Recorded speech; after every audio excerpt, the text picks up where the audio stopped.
Tutti i ragazzi devono saper raccontare una storia se vogliono cavarsela nella vita. Pesco dalla bibliografia sul viaggio della maratona di lettura Il Veneto legge la vera storia del pirata Long John Silver di Björn Larsson, che inizia così. Siamo nel 1742, ho vissuto a lungo. Questo non me lo può togliere nessuno. Tutti quelli che ho conosciuto sono morti. Alcuni li ho mandati io stesso all'altro mondo, se poi esiste. Ma perché dovrebbe?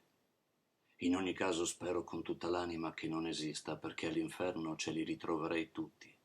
Più Cieco, Israel Hands, Bill Bones, quell'idiota di Morgan che osò passarmi il bollo nero, e gli altri, Flint compreso, che Dio l'abbia in gloria, se un Dio esiste.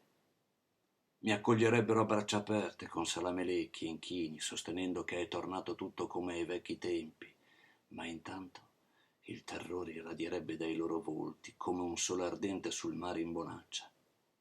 Terrore di cosa? Chiedo io.